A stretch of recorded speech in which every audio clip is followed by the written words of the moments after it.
Bonsoir à tous. Aujourd'hui, nous allons aborder le thème des diagnostics obligatoires dans le cadre de la vente. Donc, qu'est-ce que c'est que ça? Donc, les diagnostics, ce sont des documents qui doivent être établis par un professionnel de l'immobilier avec des certifications particulières, donc un diagnostiqueur, pour pouvoir informer l'acquéreur de l'état réel du bien, pour pas qu'il n'y ait de vices. Donc, ce diagnostiqueur doit être mandaté par le vendeur et ces diagnostics sont à la charge du vendeur. Les seuls diagnostics qui peuvent être faits par un particulier, ce sont la loi Carrez et l'ERNT. Alors, qu'est-ce que la loi Carrez? C'est le mesurage du bien pour toutes les surfaces supérieures et égales à 1,80 m.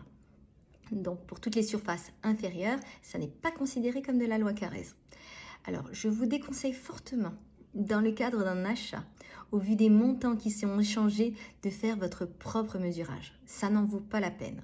Ça ne vaut pas la peine de se passer d'un professionnel et d'engager votre responsabilité et les conséquences que ça peut engager.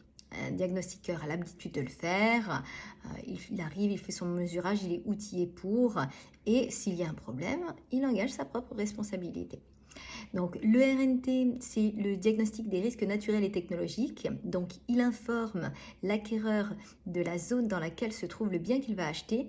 Si c'est une zone inondable, une zone à risque, quelle qu'elle soit, ça doit être stipulé sur le RNT.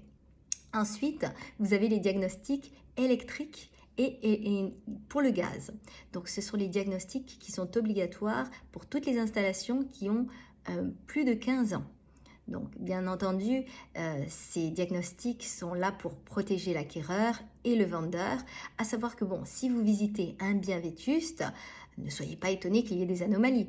L'anomalie n'empêche pas la vente, mais par contre, l'acquéreur doit être informé des spécificités de cette anomalie pour pouvoir estimer le prix des travaux qu'il va devoir effectuer. C'est tout à fait normal. À savoir que les diagnostics doivent être fournis au plus tard le jour du compromis de vente. Ensuite, nous avons le diagnostic de performance énergétique, qui est un diagnostic récent, qui doit indiquer la consommation du logement. C'est-à-dire, aujourd'hui, vous êtes deux, vous vivez dans le logement, combien vous consommez? C'est vraiment pour viser à une transparence vis-à-vis de l'acquéreur, pour qu'il sache exactement ce qu'il achète. Donc, vous avez aussi un diagnostic concernant les mérules. Donc, ce diagnostic-là concerne des champignons qui peuvent attaquer la construction, donc mettre en péril la construction. C'est la raison pour laquelle ce diagnostic existe. Mais il est obligatoire dans des zones particulières, comme tout ce qui est termites. J'ai eu un trou, j'avoue. Donc, les termites, donc le diagnostic concernant les termites est obligatoire dans les zones à risque. Donc, il a une valeur de 6 mois et doit être renouvelé tous les 6 mois.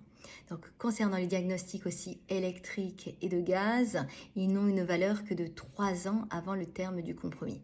Donc, c'est pour ça que je vous invite, si vous avez acheté un bien immobilier, donc à vous rapprocher d'un professionnel si vous êtes en perspective de le revendre pour qu'il puisse vous orienter et vous indiquer quels sont les diagnostics obligatoires à faire. Quoi qu'il en soit, vous ne pourrez pas signer de compromis de vente et vous ne pourrez pas signer encore moins d'actes authentiques si vous refusez de faire ces diagnostics.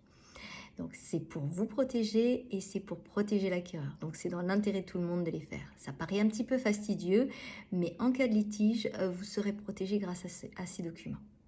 Voilà, je vous souhaite une très bonne soirée.